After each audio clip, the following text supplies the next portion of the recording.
Oi, pessoal, tudo bem? Vocês estão no canal Pensar Direito. Hoje vamos pensar sobre redação científica, parte 2. A apresentação tem as seguintes partes. 1. Perguntas fundamentais para a sua vida. 2. Estrutura do projeto de TCC. 3. Q3, POC3 e TCC. 4. Um guia para seu TCC. Agora que você já sabe como será a apresentação, bora começar.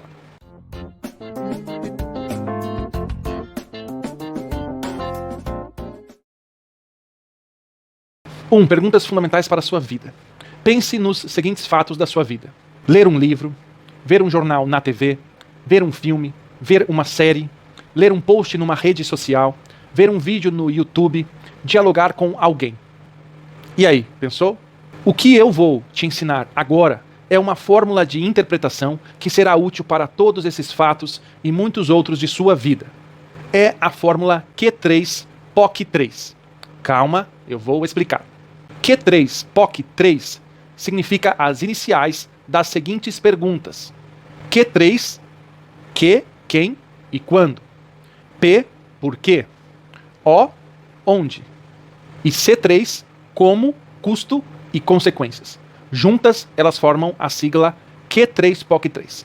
Se você fizer todas essas perguntas para qualquer fato de sua vida, eu lhe garanto que sua interpretação e seus posicionamentos serão muito mais críticos. No nosso caso aqui, que estamos falando de leitura e produção de textos, essas perguntas são ainda mais importantes e fundamentais, pois, seja na leitura, seja na escrita de um texto científico, temos que responder para nós mesmos e para outras pessoas todas essas perguntas da fórmula Q3POC3. 2. Estrutura do projeto de TCC. Qualquer ato científico, uma aula, um congresso, um seminário, uma palestra, um artigo, um livro, um TCC, um mestrado, um doutorado e etc., começa com um planejamento, no qual é obrigatória a resposta daquelas perguntas fundamentais que vimos anteriormente na fórmula Q3POC3. No caso da graduação, todo o TCC começa com um planejamento, que é o projeto de pesquisa. A estrutura do projeto de pesquisa é a seguinte: tema, delimitação do tema, justificativa, objetivos, problema, hipóteses, referencial teórico, metodologia, cronograma e referências. E um bônus que nós vamos ver, que se chama esquema ou sumário provisório. O tema é aquilo que o cientista decide pesquisar. É o seu objeto de pesquisa.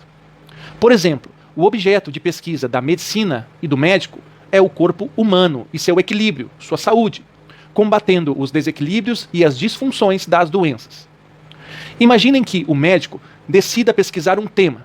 Então ele deve fazer uma pesquisa bibliográfica e selecionar obras para leitura sobre seu tema. A delimitação do tema é a ação do cientista de, após a leitura de algumas obras, reduzir seu objeto de pesquisa. Assim, mesmo que o médico deva conhecer o corpo inteiro, fazendo isso durante toda a sua formação na faculdade, ele não pode pesquisar no TCC o corpo inteiro.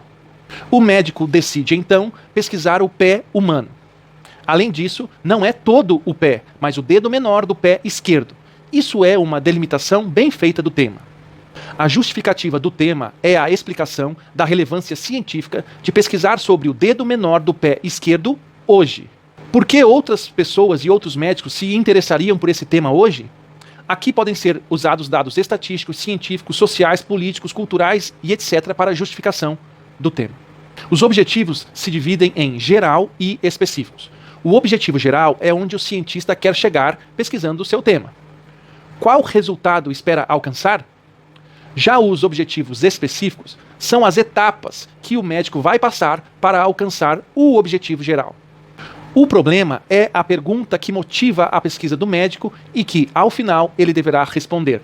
Pode ser, por exemplo, a seguinte: por que, atualmente, no norte do Brasil, várias pessoas estão chegando aos hospitais com o dedo menor do pé esquerdo com dor? As hipóteses são formuladas pelo cientista como possíveis respostas à pergunta feita no problema. O médico deve levar em consideração as leituras que fez anteriormente sobre o seu tema.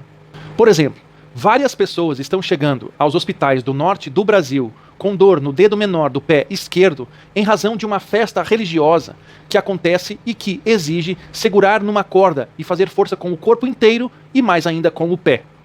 Essa hipótese deverá ser confirmada no decorrer da realização da pesquisa.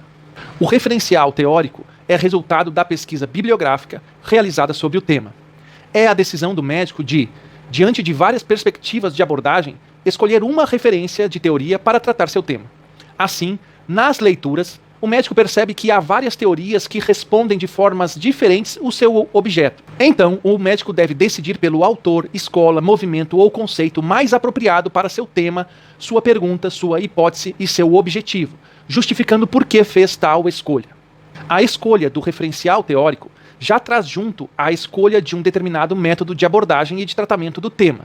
Assim, se o médico escolhe, num exemplo fictício, a teoria sociológica para abordar seu tema, então tal teoria já traz dentro dela mesma a escolha do método sociológico. Percebam que deve haver uma coerência entre a teoria e o método escolhidos. Você não pode escolher uma teoria e um método que sejam incompatíveis entre si. Mas, professor, como eu vou saber as teorias e os métodos do meu tema? Ora, muito simples, lendo as obras que você escolheu na pesquisa bibliográfica feita lá no começo para a escolha do seu tema. O cronograma é o planejamento diário, semanal, mensal, trimestral ou semestral do andamento de sua pesquisa. Geralmente, um TCC deve ser feito em 6 meses ou em 12 meses. O cronograma tem a forma de um quadro, onde há a descrição das atividades e do prazo previsto para cada uma delas. Por fim, as referências são o resultado da pesquisa bibliográfica feita no começo da pesquisa e das obras que foram lidas no decorrer da feitura do projeto e citadas principalmente na parte do referencial teórico.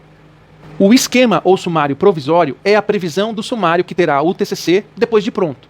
No exemplo do médico, o capítulo 1 poderia ser sobre o dedo menor do pé esquerdo. O capítulo 2 sobre a festa religiosa e seus problemas corporais. E por fim, no capítulo 3, a relação da festa com a dor no dedo menor do pé esquerdo. Se o médico for muito detalhista, pode prever também as partes de cada um dos capítulos. 3. Q3, POC3 e TCC. Se as perguntas fundamentais do Q3, POC3 podem ser utilizadas para toda a sua vida, então podem ser utilizadas também no TCC. A pergunta Q pode ser comparada com o tema e sua delimitação. A pergunta quem corresponde ao referencial teórico de autores que vão acompanhar você no seu TCC e estarão também nas referências. As perguntas quando e por quê estarão respondidas na justificativa. A pergunta por quê também pode aparecer no problema de sua pesquisa. A pergunta onde aparece na justificativa e nos objetivos de sua pesquisa. A pergunta como é a mais importante, pois trata da metodologia, do cronograma e das hipóteses. A pergunta sobre o custo geralmente é prevista no cronograma, pois envolve as despesas com viagens, eventos, livros, impressões, revisões, traduções, encadernações e etc. E a pergunta das consequências pode aparecer no problema, na justificativa e no referencial teórico. Como qualquer outro texto científico, a escrita do projeto de pesquisa envolve a dinâmica da pesquisa, ou seja, escrita e reescrita, a leitura e releitura. Além disso, tudo isso feito com a ajuda e as discussões com seu orientador. 4. Um guia para seu TCC. Se você está com dúvida por onde começar a pensar sobre seu TCC, comece respondendo com uma simples frase as perguntas a seguir. Mas lembre-se, quanto maior a dificuldade que você sentir para responder essas perguntas, mais falta leitura sobre seu tema. 1. Qual o seu tema? 2. Qual área de conhecimento do seu tema? 3. Qual disciplina está relacionada com seu tema? 4. Você fez a pesquisa bibliográfica? 5. Qual a delimitação do seu tema? 6. Qual a justificativa do seu tema? 7. Quais os 3 capítulos do seu sumário provisório? 8. Qual o seu objetivo geral? 9. Quais seus objetivos específicos? 10. Qual o seu problema? 11. Quais suas hipóteses? 12. Qual a teoria adotada no referencial teórico? 13. Qual o método científico? 14. Qual o seu cronograma? 15. Quais suas referências bibliográficas? Só lembro que, a cada novo texto lido e a cada nova conversa com seu orientador, suas respostas a essas perguntas podem e vão mudar. Por isso, nunca deixe de escrever e anotar suas ideias no projeto de pesquisa. Nossa próxima aula será dia 7 de abril, na qual vamos trabalhar mais algumas coisas sobre redação científica. Não esquece de ir lá no blog e ver o trabalho 11. O link está aqui na descrição do vídeo. Você já sabe, né? responde o questionário, clica em ver sua nota, tira uma foto do resultado junto com a última pergunta e manda lá no nosso grupo com seu nome. Por favor, não esquece da última pergunta e do seu nome. Ah, e se você aprendeu algo novo aqui hoje, curte o vídeo e cola no canal fazendo sua inscrição. Então, até breve e nos vemos nos próximos vídeos. Tchau, tchau.